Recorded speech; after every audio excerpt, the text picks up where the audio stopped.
Et si je vous racontais un conte de fées? Elle s'appelle Keren Cohen-Chazon, elle est fondatrice directrice générale de Torpaz Industries et en 10 ans, son entreprise est devenue l'un des fleurons de l'industrie israélienne. Tout a commencé avec une petite société de Holon spécialisée dans les extraits aromatiques achetés pour seulement 2,5 millions de dollars. Aujourd'hui, Torpaz fabrique des arômes, des fragrances et des matières premières utilisées dans de nombreux produits du quotidien et fait 275 millions de chiffres d'affaires. Dingue. Elle est présente dans plus de 90 pays, compte plus de 4300 clients et opère à travers 26 sites de production dans le monde. La recette de la potion magique ? Vision, travail et patriotisme. Pour cette femme hors du commun, une entreprise israélienne doit penser globalement. Sa croissance repose sur une stratégie de fusion-acquisition à travers le monde, mais aussi sur le développement de nouveaux produits, de nouveaux marchés. C'est ce savant mélange assez rare en affaires qui permet la résilience, la diversification des risques et la stabilité économique. Alors oui, elle pourrait diriger son groupe depuis New York, Londres ou Singapour et tout serait plus simple et plus rentable si elle fermait ses usines israéliennes pour les transférer ailleurs. Mais non, elle s'y refuse.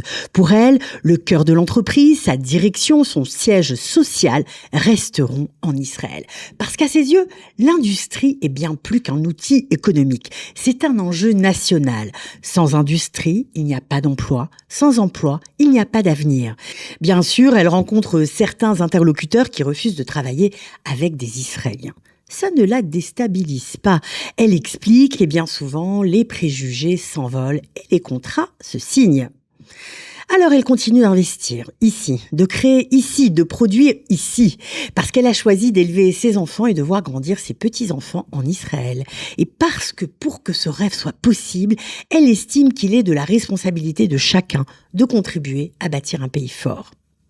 Peut-être est-ce cela finalement le véritable patriotisme. Pas de grands discours, pas de slogans galvanisants, des actes. Et Keren va encore plus loin dans sa volonté de renforcer Israël. Elle a fait don de plus de 70 millions de shekels à plusieurs hôpitaux israéliens. À Shiba, pour créer le plus grand centre de dialyse blindé du pays, à Soroka, pour reconstruire l'aile endommagée pendant l'opération Amke-Lavi, et à Bellinson pour le centre de soins intensifs qui sera le plus pointu d'Israël. On ne peut que dire chapeau Keren, de transformer cette réussite hors norme en contribution à la société civile tout entière. Et puis surtout, dans cette période où nos soldats sont toujours mobilisés au Liban, à Gaza, eh bien le parcours de Keren Cohen-Chazon rappelle une chose essentielle. Israël est un pays qui se défend, mais c'est aussi un pays qui invente, qui produit, qui entreprend et qui rêve. Et parfois, les plus belles victoires se construisent chaque matin dans une usine, un laboratoire ou une salle de réunion par des hommes et des femmes qui ont décidé de croire et de miser sur Israël. N'est-ce pas le plus beau des contes de fées ?